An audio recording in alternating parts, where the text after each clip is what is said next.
Hello and welcome back to the Flat Chat. It's me, Callum, here. I'm here with Heggie, and we are here to review the Gameweek 15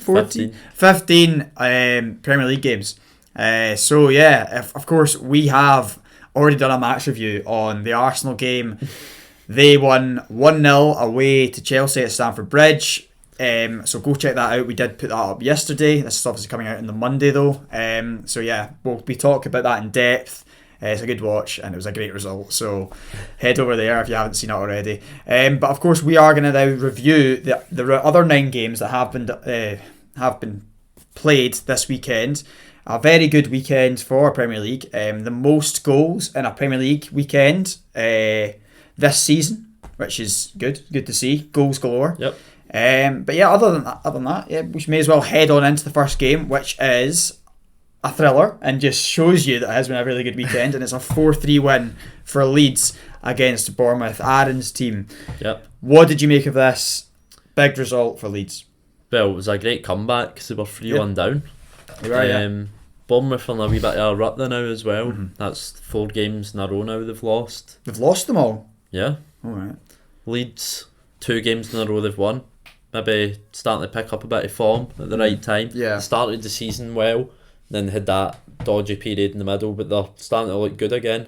Somerville's looking good. Very good. He scored the winner again late on. Yep. I think his last 3 goals have now been 89th minute, 90th minute and 84th minute. So, very clutch player. Very clutch player, yeah. No, he's really big for fantasy, I've noticed as well. How much is he? Is he cheap? 4.4 million Oof. in fantasy, and he's picked up 26 points in the last 2 weeks. So he would have been some pick, but I don't think many people have him. No, but just great heart from Leeds this week. Yeah. 3-1 down. Bournemouth played alright first half, then 2-1 up. They were good. Obviously Leeds did take the lead though. With Rodrigo. Very early penalty. I'm trying to remember the penalty, who gave it away. It was number 5, wasn't it? I thought it was 4. I think it was number 4. Who is that? This is horrible, we don't know that. But I'm pretty sure he was also the man that just didn't mark the run as well for the final goal for Leeds. Yeah. Who is it? Cook.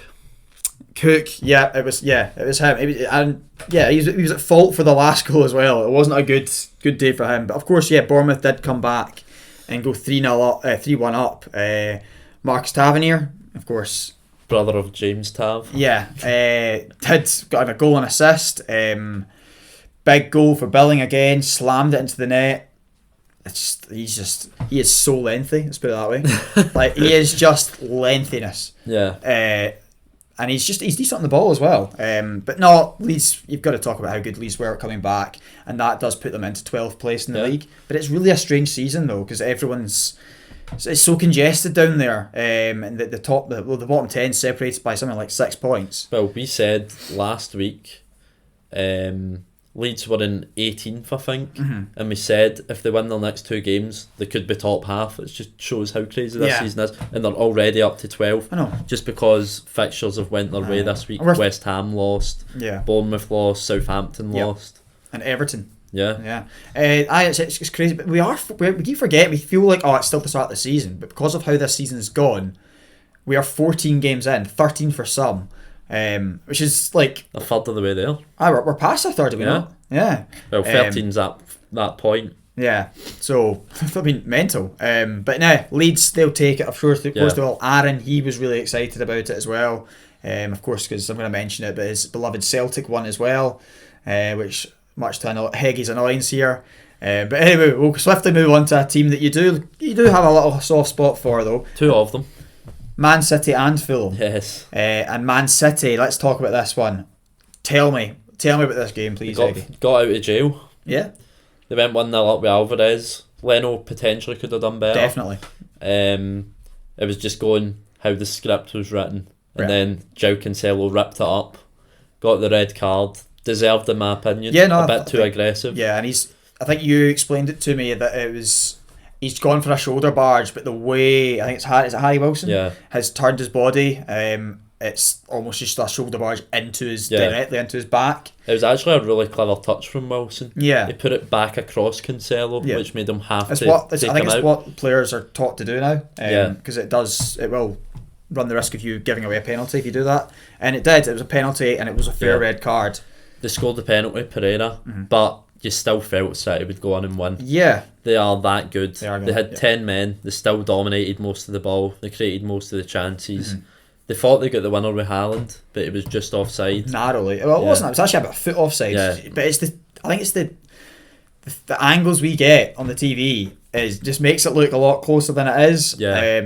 It's a bit deceiving. But rightfully ruled out, and then they're given a penalty. Maybe questionable from Leno.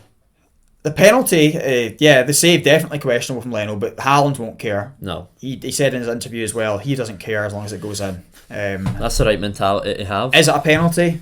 It is a penalty, but he's bought it. Yeah. It's one of those ones where rival fans will say he's dived. Yeah. And you can see why they've said that, because it is very dramatic, but he has been fouled. Yeah, I agree with that. I agree that he has been fouled. But do you know the one thing I don't like about this whole thing is it's because Kevin De Bruyne's such a likeable character, just by the media and by even rival fans, because they can appreciate how good he is. And it's the way he's talked about it. It's like, it's so smart from Kevin De Bruyne. Yeah. It's so smart to go down. And then when you compare that or contrast that to a player that maybe isn't favoured as much, and I'm going to talk about Salah, for example. A lot of people don't like Salah. I don't know why it is, but they don't. And if he did that, it's cheating. Yeah. If even Kane did it, someone that I know is liked in the media, but he does annoy a lot of people because of the wee tricks he's got. If he does that, he's getting called a cheat as well. Definitely. But it's smart. But it's smart from De Bruyne because we like him.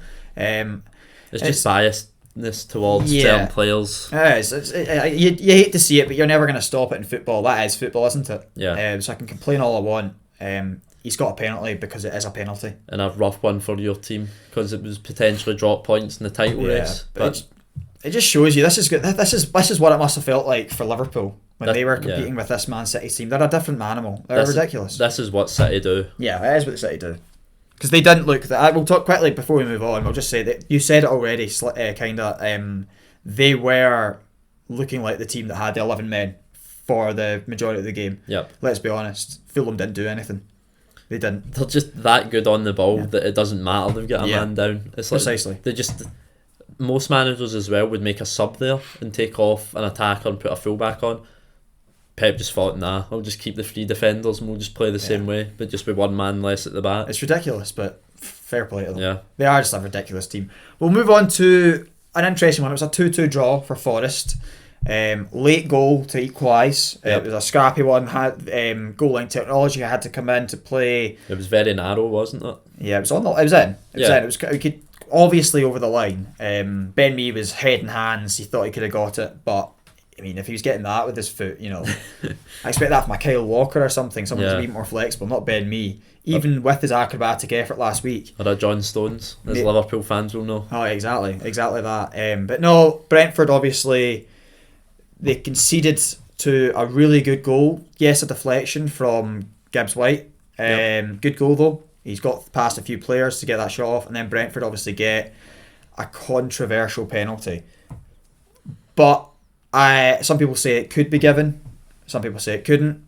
But my problem with this being given is that there was about 3 other instances in the game, and they were all for Forest that they weren't given the penalty for, but Brentford get the penalty. Yeah. What do you think on the penalty being given? I think it is a penalty. Yeah. I think Henderson's come out and he's touched him with his glove. He's took his ankle away from him. Is it enough to go down? I don't think it is. I think if you're one-on-one with the keeper and he misses the ball and touches the attacker, it's always just going to be a penalty. Because he's gone down. Yeah. So if he tries to stay to his feet, if he keeps on his feet, he probably gets the ball. Yeah, probably. But he misses. Yeah, but I think keepers do get protection, but not when it becomes one-on-one with an attacker. Yeah. We saw that with Lloris a few weeks ago with Wilson. The attacker got the advantage. I think we're starting to see that a wee bit more now with one-on-ones with the keepers, and I'm all for it because I want to see goals. That's fair. I would say that I think either way you feel it's harsh because it's such a tight one, but I do think that Forest should have had at least one penalty, in particular the one on Gibbs White, who's come down the byline and he's been near enough cleaned out, but they don't think the connection's enough. It's because he's tried to ride the challenge sort of thing. Do you think if they're given first time, VAR doesn't change it? Yeah. Are they all those kind of? Yeah, they were, but they changed the penalty for one of them. It was the consistency. The consistency is the problem, if I'm honest. Yeah, if they're all given, fair enough. Yeah, it just annoys me. Not, it's annoying. Yeah. But yeah, no, Brentford then Wissa with a really good finish though for his second goal, and there's no problems with that. He had a good game. I do like Brentford, and Thomas Frank at the end of the game, he obviously was annoyed with the result, but he's just a good guy, isn't he? Yeah. He's a bit like him and Jesse Marsh. I think they've just got great character. Enjoy listening to them. But yeah. 7 draws now for Brentford this season. That's crazy. A lot. They've only played 14 games and they're drawn half of them. Yeah. Get your money in a Brentford draw next week. Exactly. But they are sitting 11th in the table. Very respectable. Yeah. Forest, on the other hand, I think they're my favourites to go down still. I know obviously that's an easy bet because they're bottom right now, but I still don't see much from them. I think Gibbs White starting to look decent. He's going to have to dig them out a hole. He really is, yeah. Going to stay there's up. no one else. Lingard's not been the player they hope to be. Dennis as well. Either. Yeah, perfect. But yeah, we'll move on now. We've talked a bit there about Forest. We'll talk about Wolves Brighton, another absolutely brilliant game. 2-3. Yes. So 3-2 to Brighton, away to Wolves. What do you think of this one? I mean, Brighton get their usual. They got a goal early, and then of course Wolves do come back into it and actually go in the lead. They get a controversial penalty, perhaps. I think it was the right decision again for this one. There's a player I would like to highlight, and I've been talking about him for a wee while. Not maybe on this channel, but personally with people that have obviously been around. I think Matomo for Brighton was excellent. I think he's going to be the next gem that Brighton uncover. He was involved in all 3 goals. Yeah, I think brilliant, absolutely brilliant. Especially I think it was for the last goal that Brighton get. Is it the winner? I'm not quite sure. What one was it? Trying to remember is it Lallana? No, Lallana was the first goal, wasn't it? That was the first goal. That was and I'll quickly touch on that. I think you said to me as well, is that just a bad touch from Trossard? Is it a pass? Oh, he means it. I'm telling you, he means it. It's not Salah. It's not just a dodgy touch. It's a good pass. Well, what's the Matomo goal? It's the one where he goes round a player on the left hand side in the box. Sorry, I'm forgetting who scores the goal. And he cuts it back. Yeah, it's Gross. Pascal Gross's goal. Good finish again. It was a winner. I think he was playing wing back. He was. He's been playing right back for them, or left back, whatever side he's on. I think it's the right wing back. Because Estupian or Estupian, I don't know what he's called. But yeah, no, Matomo, I think he's a player to watch. Maybe get him in fantasy soon. Maybe. I got Trossard in this week. Looked like an alright shout. What, you brought him in already? I brought him in last week for this week. Got an assist. Oh, yeah. He's another gem in fantasy, clearly. He's under 7 million. Oh, yeah, for sure. He's one of those ones that I think we've already realised he'll be getting a big move elsewhere. Yeah. I think. He's been doing well up front for Brighton. He's played there a couple of times now this season, and that's him getting goal contributions. Do you think he is better up front or on the wing? I think he's better on the wing, because I think if you get the right man up front. I don't think Welbeck's that man. I'm going to be honest. I'm no Rory Jennings. I'm not going to be hanging out with. He should be going to the World Cup like he did. But I do think that Trossard can play up front just as well as he can out wide. But I would rather him out wide. Potentially he's playing up front though to facilitate Matomo. Yeah, because Matomo obviously does use that left hand side as well. That's a good point. I think maybe if you're going to do that. But I think they've got a few gems there. I think we're already talking about Trossard. We're starting to talk about Matomo. Yep. And there's obviously the midfield Caicedo. Caicedo. I think you were telling me that is it Barcelona or is it who's interested in him? Real Madrid, yeah. 63 million there apparently. You go. I wonder if you have a good World Cup for Ecuador, is it? Yeah. Unsung hero as well. Never gets mentioned. Solly March. He's always putting in good performances. Yeah.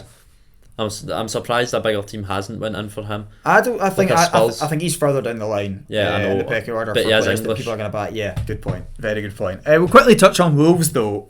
It's not looking good for them. They are 19th, level on points with bottom of the table Forest, and they're struggling to score goals, and yet they scored 2 goals today and still lost. It just shows you it's the winning mentality is not there, and maybe that's because they don't have a set manager, but they do have Lopetegui that's coming in after the World Cup. potentially a man that will dig them out the hole. Maybe, but with a lot of the other teams getting better and better, it's looking tough, because I think we're seeing Villa looking better now, with obviously Unai Emery coming in. We're seeing Leicester getting better. I don't think West Ham will be in a scrap. Even Everton, they are picking up results, maybe not more recently, but they were picking up results. I think it's going to be tough for Wolves. I do expect them to stay up now with that appointment. What about you? I think they will stay up. Yeah. I think right now there is 3 clear favourites to go down, and it's Bournemouth, Southampton and Forest. Yeah, I agree with you with that. Unless Southampton get a good manager in for Hasenhüttl, who looks to potentially be leaving. I think he's gone. Yeah, I've heard he's gone anyway. I think it was Athletic that reported he's gone, but it's not actually confirmed yet. Okay, we'll now move on to 2 teams we did mention there that have hit a wee bit of form and playing a wee bit better than they have been recently, or even last season, or even at the start of the season. And that's, of course, Everton, who did lose at home to Leicester City this weekend. Going to talk about one of the goals of the season so far. That's 2 in 3 weeks now for Tielemans. Yeah. From exactly the same position. Yeah, they hit the bar one of the against, I think it was City. It was a really good save from Ederson. Do you remember that? Yes. Yeah. And onto the bar. But what a goal! I know. What a goal this was. He just loves scoring those screamers. Nah. He's a good player. He might not work as hard in midfield as other midfielders, but he does always have that magic moment in him. And Maddison, again, star man for them, in my opinion. Yeah. He's just always creating stuff. I think I sent you something. It was from the start of last season. He's had 30 goal contributions. Most out of any of it was a selected English players, wasn't it? It was all the midfielders and wingers. Yeah. It just didn't include Kane, because obviously Kane would have been top, and it didn't suit the stat. No, yeah, you're not going to have that in the stat, because he's not competing with Kane for position, Yeah. isn't he? He's competing with all the others. 2 assists for him this week again. Yeah. He's just a top player. Yeah. I think when he's playing well, Leicester City are playing well. Definitely. Similar to Tielemans, though, who wasn't too happy that Maddison got the man of the match from the press conference or the post-match interview. Yeah. I think that's him. I think he's going to go. I think he might go in January even. But do you think he goes to a bigger team in the Prem, or do you think he goes abroad? I think now, with the fact that Arsenal aren't a thing, I think that Arsenal won't go in for Tielemans. I wouldn't be against it if Arsenal went for Tielemans. I still think he can offer something to Arsenal. A good backup for Xhaka. For sure. But I actually see him going abroad now. I do. I think I can see him going to a big club, maybe in Italy or something like that. I feel, unless it's one of those top 6 clubs, it's not going to be. Unless it's in Newcastle. Maybe. Oh, I think Maddison's more likely to go there, though. Yeah. I think that's... They wanted him before, didn't they? Yeah. So I don't know. We'll see with Leicester. But obviously, Everton now have hit a bit of poor form, maybe. Only 1 win in 5. Yeah. But it's one win in 5, but it's 1 loss in 3. It's not terrible. Yeah, but they had 2 losses before then. Yeah, I know. But I don't know. It's one of the games that you would expect them to at least get a point. Yeah. It is a bit of a poor result. Jacob won't be happy. No. But I still don't think they'll be in trouble. I think they've got enough quality. I think they do. That's crazy we're saying that, though, from how bad they were last year. Yeah, I know. But I do think they'll definitely be bottom half. Let's put it that way. But I don't know. I don't know yet to say anything. I think they're going to be placed where they probably are right now. 15th, 16th. I don't think they'll go down, but I think they'll actually be in and around those spots. The only teams I can really see finishing below them that are above them is potentially Brentford, Leeds maybe, potentially Fulham if they have a major drop off. They're doing so well though. Yeah, I know, but these not so big teams that have in the past poor runs of form. Fair. Right, we'll move on to Sunday. Yeah, of course. The first game was the Arsenal game. Again, done that already. So just wanted to mention it again. Top of the league. Aston Villa beating Man United 3-1. This was a surprise. A major manager bounce. Yeah, for sure. Good evening. Good evening indeed. Good evening. Man United's experienced that. They can't. I saw Man United fans on Twitter just go out. They were just obviously it was more than just go away. It was swear words and things like that.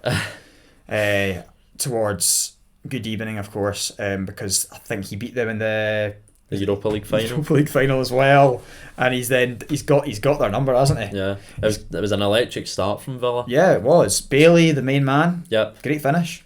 and then the Digne free kick, all within 15 minutes at the start. Brilliant. And Man United were, I think, rattled. Aye, for sure they were rattled. There were some poor performers out there, but I'm surprised to see that Donny van de Beek and Lindelof played. I thought Maguire would have played. Donny van de Beek's now played a few games in a row. Maybe Ten Hag's getting the best out of him and training. We've still not seen it in the pitch though in a for match sure. day. Yeah, that's definitely true here.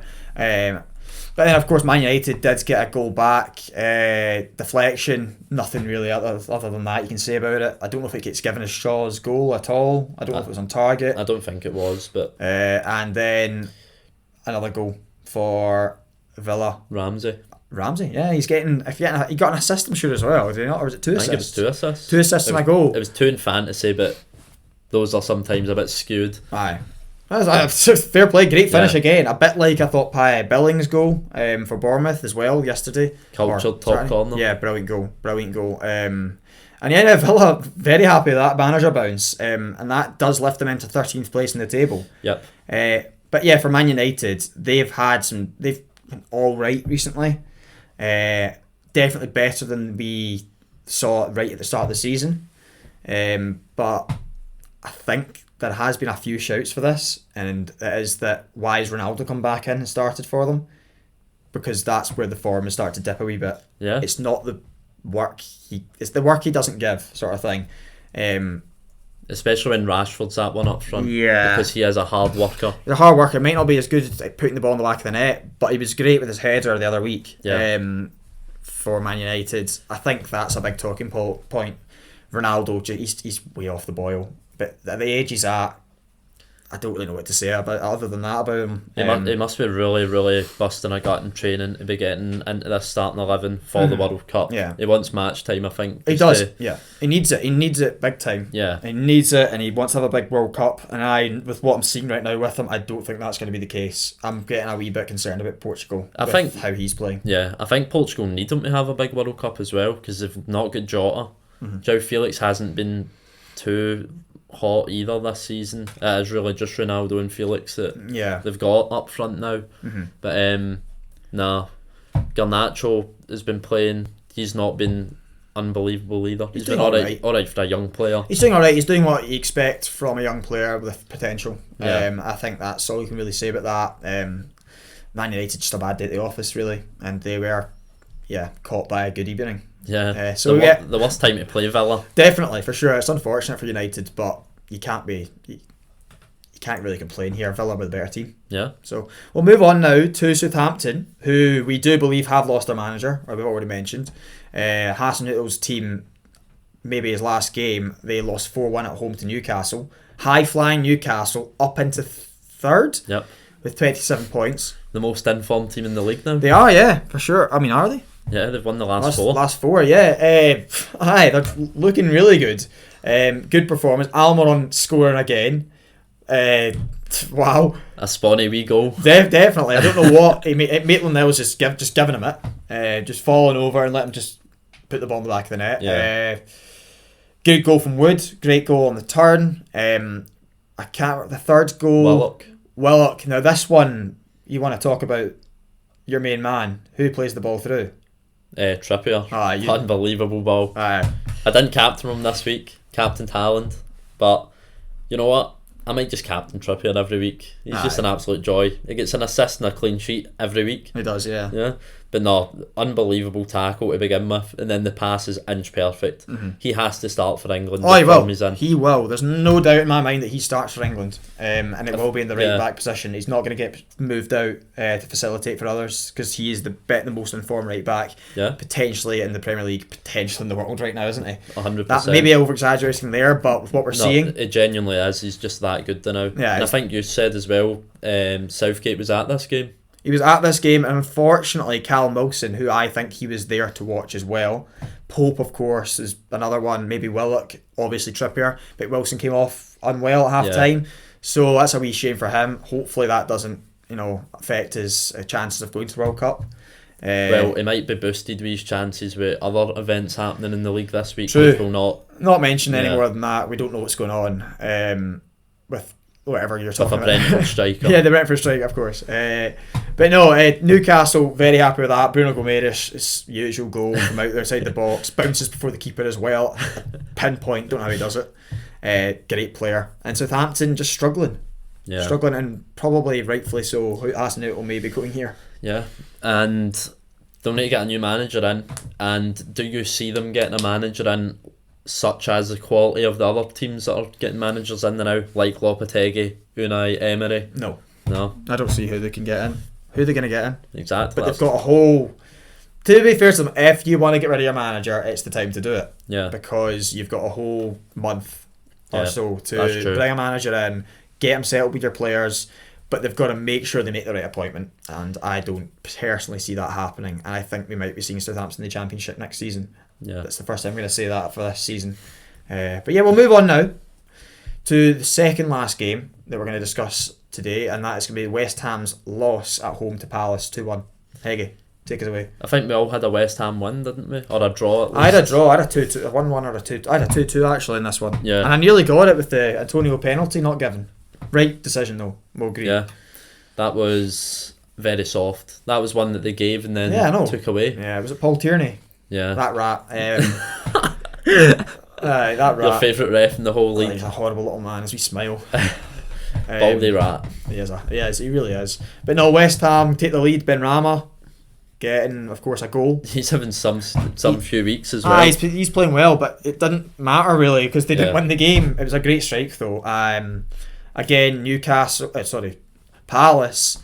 Their equaliser was Zaha's goal. Just a multitude of errors. Yeah. Craig Dawson passing the ball out for Kerr, not great. Kerr terrible as well. And then Dawson again out-muscled by Zaha, just kind of lets him shoot. And then Zaha does what he's been doing this season, and he's been much more effective in the final third. He's even talked about himself. It's less of the fancy tricks and it's more of the putting the ball in the back of the net. That's what we're seeing from him. Do you think that's from Vieira he's getting that? Yeah, it has to be. I don't see what else it could be, or it could be just himself. He's maturing as a player. Yeah. He's becoming the player that he was touted to be. How old is he? 28? 28, 29? Yeah. Right about that age, I think so. He is in his prime. For sure, he's in his prime, and he's playing with all these young, exciting players like Elise, like Eze. Of course, Elise got... Would that be classed as goal? I'd say it's an own goal. Big deflection again, though. That Cresswell deflection. It's loft, yeah. But you don't score if you don't shoot. Exactly. So Palace, that takes them up into the top 10. 19 points, level with Liverpool and Fulham. Looking a lot better than it did a few weeks ago. Yeah. They were down the bottom. But I'd said this, and I think we both discussed this, about how the table can be deceiving sometimes, and they had played probably the hardest set of fixtures for the first while in the season. It was you that said that. Yeah, and now you're seeing them play against the big, not the big boys, and they are starting to pick up points. Away at West Ham. Yeah. Like, you can't... It's a typical hard game. Yeah. And they've come out on top. Yeah, and West Ham, of course, they are struggling down there, but I do think they'll be fine. We're going to keep saying that till they're in a relegation scrap, aren't we? They've got too much quality, especially Paqueta and Rice. Yeah. And they've got Skamaka up front, who's a good player. Yeah. Ben Rama's looking good. Mm-hmm. It is that defence, it's a wee bit dodgy. Yeah, I agree with that. I do. We're going to say it, we do see them being okay. Yeah. So we'll now move on to the last game. I'm going to let you speak first, Eggy. Tottenham 1, Liverpool 2. Yeah. A typical Tottenham performance this season. Yeah. Looking absolutely shambolic first half. Conte going through the players at half time and them coming out and being the better team. But today they just didn't have enough to get past Liverpool, who, to be fair to them, really wanted this one. They took every attacker off and it's put midfielders the on. Arteta Rob Holding protocol is bring everyone off and put Rob Holding in the middle of the defence. Yeah. It's just what you do, and that's what they did. They had no attackers on at the end of the game. The most attacking player was Trent Alexander-Arnold. Yeah, but to be fair to Liverpool, they were just trying to match what Spurs did in the first half, because that's what Spurs did. Spurs just came with like 8 defenders, and then we went, you know what, Kane, let's see what you can do. We saw the formation before the game. We're trying to figure it out. We were so confused. Yeah. Because Perisic was up there, up front. He genuinely was up front, wasn't he? Like, we said before the game it could either be a 4-5-1 or that 5-3-2, and we didn't really know what it was going to be. Yeah. But it did be the most defensive option, obviously, because it's Conte. Yeah. But it just didn't work. No. I think for me, Liverpool, massive win for them. they need the points. You can see it. They just wanted the win. Get themselves in and around the top 4 places. They're now what is it? They're off 7 points behind, but they've played a game less. A game less, and they're 7 points behind the top 4. So they're not way off it. Yeah. It's not what they'd like for the 14 games into the season, though, is it? Definitely not. But Salah back with the goals. Darwin Núñez looking bright. Again, decision making still a problem. He is young though. But he is young. He's young. He's raw. He'll learn. Let's put it that way. If he does learn, he will be some player. Oh yeah, because his physical attributes are ridiculous. He's so fast. He's like Ronaldo. Yeah. But, I mean, he's not got the heel chops like Ronaldo. No, but I mean like his physical ability. Yeah, I agree with that. He's not got the technical ability. Nowhere near it. The dribbling is more similar to Lukaku than Ronaldo. Yeah, it's falling over the ball a few times a game before he gets a shot away. Yeah. But when he's running full pelt, you can't really stop him, and his shots can be quite ferocious as well. I think Liverpool fans, I wouldn't be worried, but stop hyping him up, please. Just let him do his thing. Yeah. When he becomes a player, then you can big this guy up. Just talk about what a player he will become, because he isn't what you want him to be right now. This was a very good result as well for you, wasn't it? Arsenal? Yeah, massive, because Spurs didn't win, and Liverpool are now only 15 points behind us now. So this is exactly what I wanted. It keeps Spurs at bay, it keeps the top 4 battle open to the other teams in it. Yeah, that aren't Arsenal as well. Yeah, you're 11 points clear now of 5th. That's mental, isn't it? I'd bet your hand off for that at the start of the season, 14 games in. That's mental. But no, Tottenham, we've got to quickly talk about them and how they are playing. The way you've already mentioned it, how they start the game slow and then they come out a different team in the second half. Why do you think that is? I honestly don't know. I can't understand it. It's just so strange. Why can they not just start the game like that every week? Because the other team doesn't start the game I think the other team starts the game like that, so they don't. I think maybe that's what it is. I think the way this again might be a bit controversial what I'm going to say, but I think the way Conte's football suits is you're going to get the wins when your team is better. The players individually are better than the other teams, so they'll get these wins against the 14 other teams in the league, 13 other teams in the league, but against the big guys they'll struggle. Yeah, they'll struggle if you're going to play it that way, because they will score enough goals when you're not at your best, so that it's too big a mountain to climb for when you actually are a better team in the second half. I think they can outscore a team like a Bournemouth, even a Leicester or an Everton. They'll be able to do that because they're not going to capitalise the same way these big teams are. And I'm including Liverpool in that because they are a big team despite how poor they've been this season. Well, look at Tottenham's form. They've lost 3 in the last 5, which is Liverpool, Newcastle, and is it Arsenal? Man United. Arsenal was the one before that though. Proves your point exactly. Exactly. They will get the wins against the lesser sides. I don't mean to be rude about that, but they will. Because they've just got more quality. And it's not an attractive style of football to watch if you're a Spurs fan. If it gets you wins and it gets you trophies, you're okay with it. But that doesn't seem to be the case right now. But they still are with 26 points. It's still a decent haul for 14 games into the season. And I think they've got a good chance of top 4 if Conte's still around. Do you think they would have took this before the season started? Yeah, I think they would have. I don't see what else. How much more do they want? It's because of I say that because Arsenal are so. Now that's where Spurs fans are getting pissed off. They don't like it, obviously, because it's boring and they're not getting wins when they want to get wins. But they are getting they still are picking up points, but they are not liking it as much as they would do because of how good their direct rivals, their local rivals, Arsenal are doing. 34 points for Arsenal. Spurs are having an incredibly good season points wise. Yeah. And they're 8 points off. Just the form Arsenal showing does just dull their performances a bit for them, in my opinion. They need to stop trying to be Arsenal. They do. They just accept it. You're not Arsenal. Go through a different route. They're just trying to buy themselves a trophy. That's just what they want. They need trophies. They want to be as big as Arsenal. They're just not going to be. You built a big stadium. You can't just that. Well done. Win something, you know what I mean? And they've taken that literally and they've gone to get Conte in. Boring football. We just want a trophy. Yeah, just what it is. But that's my wee rant over there. There's obviously a biased Arsenal fan in me here, but just Go away, Spurs. That's me done. But they're 8 points away for you. That's Yeah. far enough for now. Yeah. Out of here. So yeah. And you've played a game less. I know. Oh my goodness. So Yeah, there is a title race on there, wasn't there? But we've talked about that already. Yeah. So yeah, anyway, thank you very much for listening to that ramble. So yeah, of course, leave us a like if you liked it. Leave us some comments, any suggestions you got, and subscribe.